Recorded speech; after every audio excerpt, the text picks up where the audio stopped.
شروع اللہ کا نام لے کر جو بڑا مہربان نہایت رحم والا ہے۔ اے نبی، ہم نے تم کو فتح دی، فتح بھی کھلی اور واضح، تاکہ اللہ تمہاری اگلی اور پچھلی کوتاہیاں بخش دے اور تم پر اپنی نعمت پوری کر دے اور تم کو سیدھے راستے چلاتا رہے، اور تاکہ اللہ تمہاری بھرپور مدد کرے۔ وہی تو ہے جس نے مومنوں کے دلوں پر تسکین نازل فرمائی تاکہ ان کے ایمان کے ساتھ اور ایمان بڑھے، اور آسمانوں اور زمین کے لشکر سب اللہ ہی کے ہیں، اور اللہ جاننے والا ہے، حکمت والا ہے۔ یہ اس لیے کہ وہ مومن مردوں اور مومن عورتوں کو بہشتوں میں جن کے نیچے نہریں بہہ رہی ہیں داخل کرے، وہ اس میں ہمیشہ رہیں گے، اور تاکہ اس سے ان کے گناہوں کو دور کر دے، اور یہ اللہ کے نزدیک ایک بڑی کامیابی ہے۔ اور اس لیے کہ منافق مردوں اور منافق عورتوں اور مشرک مردوں اور مشرک عورتوں کو جو اللہ کے بارے میں برے برے خیال رکھتے ہیں عذاب دے، انہی پر برے ہاتھ سے واقع ہوں، اور اللہ ان پر غصے ہو اور ان پر لعنت کی، اور ان کے لیے دوزخ تیار کی، اور وہ بری جگہ ہے۔ اور آسمانوں اور زمین کے لشکر اللہ ہی کے ہیں، اور اللہ غالب ہے، حکمت والا ہے۔ اے نبی، ہم نے تم کو احوال بتانے والا اور خوشخبری سنانے والا اور خبردار کرنے والا بنا کر بھیجا ہے، تاکہ مسلمانوں تم لوگ اللہ پر اور اس کے پیغمبر پر ایمان رکھو اور اس کی مدد کرو اور اس کی تعظیم کرو، اور صبح و شام اس کی تسبیح کرتے رہو۔ اے نبی، جو لوگ تم سے بیعت کرتے ہیں وہ در حقیقت اللہ سے بیعت کرتے ہیں، اللہ کا ہاتھ ان کے ہاتھوں پر ہے۔ پھر جو شخص عہد کو توڑے تو عہد توڑنے کا نقصان اسی کو ہے، اور جو اس بات کو جس کا اس نے اللہ سے عہد کیا ہے پورا کرے تو وہ اسے عنقریب اجر عظیم دے گا۔ اے نبی، جو گنوار پیچھے رہ گئے وہ تم سے کہیں گے کہ ہم کو ہمارے مال اور اہل و عیال نے روک رکھا تھا، تو آپ ہمارے لیے اللہ سے بخشش مانگیں۔ یہ لوگ اپنی زبان سے وہ بات کہتے ہیں جو ان کے دل میں نہیں ہے۔ کہہ دو کہ اگر اللہ تم لوگوں کو نقصان پہنچانا چاہے یا تمہیں فائدہ پہنچانے کا ارادہ فرمائے تو کون ہے جو اس کے سامنے تمہارے لیے کسی بات کا کچھ اختیار رکھے؟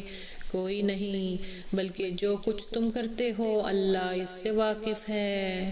بات یہ ہے کہ تم لوگ یہ سمجھ بیٹھے تھے کہ پیغمبر اور مومن اپنے اہل و عیال میں کبھی لوٹ کر آنے ہی کے نہیں، اور یہی بات تمہارے دلوں کو اچھی معلوم ہوئی، اور اسی وجہ سے تم نے برے برے خیال کیے، اور آخر کار تم ہلاکت میں پڑ گئے۔ اور جو شخص اللہ پر اور اس کے پیغمبر پر ایمان نہ لائے تو ہم نے ایسے کافروں کے لیے آگ تیار کر رکھی ہے، اور آسمانوں اور زمین کی حکومت اللہ ہی کی ہے، وہ جسے چاہے بخشے اور جسے چاہے سزا دے، اور اللہ بخشنے والا ہے، مہربان ہے۔ جب تم لوگ مال غنیمت لینے چلو گے تو جو لوگ پیچھے رہ گئے تھے وہ کہیں گے ہمیں بھی اجازت دیجیے کہ آپ کے ساتھ چلیں، یہ چاہتے ہیں کہ اللہ کے قول کو بدل دیں۔ کہہ دو کہ تم ہرگز ہمارے ساتھ نہیں چل سکتے، اس طرح اللہ نے پہلے سے فرما دیا ہے۔ پھر کہیں گے نہیں، تم تو ہم سے حسد کرتے ہو۔ بات یہ ہے کہ یہ لوگ سمجھتے ہی نہیں مگر بہت کم۔ اے نبی، جو گنوار پیچھے رہ گئے تھے ان سے کہہ دو تم جلد ایک سخت جنگجو قوم کے ساتھ جنگ کے لیے بلائے جاؤ گے، ان سے تم یا تو جنگ کرتے رہو گے یا وہ ہار مان لیں گے۔ اگر تم حکم مانو گے تو اللہ تم کو اچھا بدلہ دے گا، اور اگر منہ پھیر لو گے جیسے پہلی دفعہ پھیرا تھا تو وہ تم کو بڑی تکلیف کی سزا دے گا۔ نہ تو اندھے پر سختی ہے سفر جنگ سے پیچھے رہ جانے میں، اور نہ لنگڑے پر اور نہ بیمار پر سختی ہے، اور جو شخص اللہ اور اس کے پیغمبر کے فرمان پر چلے گا اللہ اس کو بہشتوں میں داخل کرے گا جن کے نیچے نہریں بہہ رہی ہیں، اور جو روگردانی کرے گا وہ اسے دردناک عذاب دے گا۔ اے پیغمبر، جب مومن تم سے اس درخت کے نیچے بیعت کر رہے تھے تو اللہ ان سے خوش ہوا،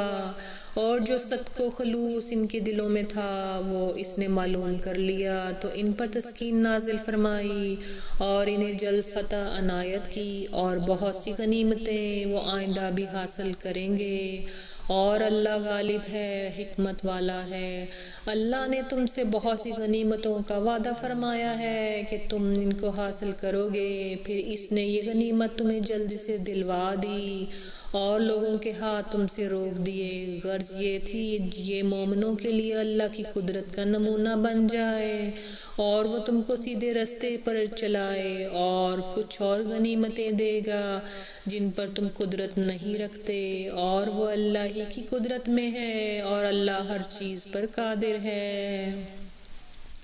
اور اگر تم سے کافر لڑتے تو وہ پیٹھ پھیر کر بھاگ جاتے، پھر وہ کسی کو نہ دوست پاتے اور نہ مددگار۔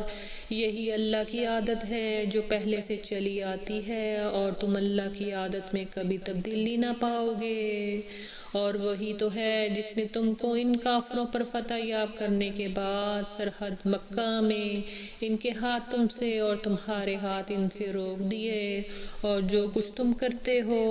اللہ اس کو دیکھ رہا ہے۔ یہ وہی لوگ ہیں جنہوں نے کفر کیا اور تم کو مسجد حرام سے روک دیا اور قربانی کو بھی کہ اپنی جگہ پہنچنے سے رکی رہیں، اور اگر ایسے مسلمان مرد اور مسلمان عورتیں نہ ہوتی جن کو تم جانتے نہ تھے کہ اگر تم ان کو پامال کر دیتے تو تم کو ان کی طرف سے بے خبری میں نقصان پہنچ جاتا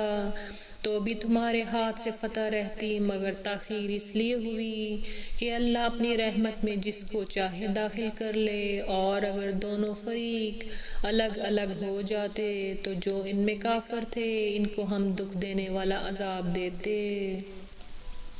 جب کافروں نے اپنے دلوں میں ضد کی اور ضد بھی جاہلیت کی تو اللہ نے اپنے پیغمبر اور مومنوں پر اپنی طرف سے تسکین نازل فرمائی اور ان کو پرہیزگاری کی بات پر قائم رکھا، اور وہ اسی کے مستحق اور اہل تھے، اور اللہ ہر چیز سے خبردار ہے۔ بے شک اللہ نے اپنے پیغمبر کو سچا اور صحیح خواب دکھایا تھا کہ تم انشاءاللہ مسجد حرام میں اپنے سر منڈوا کر یا اپنے بال ترشوا کر امن و ایمان سے داخل ہوگے اور کسی طرح کا خوف نہ کرو گے۔ جو بات تم نہیں جانتے تھے اللہ کو معلوم تھی، سو اس نے اس سے پہلے ہی جلد ایک فتح عطا فرمائی۔ وہی تو ہے جس نے اپنے پیغمبر کو ہدایت کی کتاب اور دین حق دے کر بھیجا تاکہ اس کو تمام دینوں پر غالب کرے، اور حق ثابت کرنے کے لیے اللہ ہی کافی ہے۔ محمد صلی اللہ علیہ وآلہ وسلم اللہ کے پیغمبر ہیں، اور جو لوگ ان کے ساتھ ہیں وہ کافروں کے مقابلے میں تو سخت ہیں اور آپس میں رحم دل۔ اے دیکھنے والے، تو ان کو دیکھتا ہے کہ اللہ کے آگے جھکے ہوئے سر بس سجود ہیں اور اللہ کا فضل اور اس کی خوشنودی طلب کر رہے ہیں۔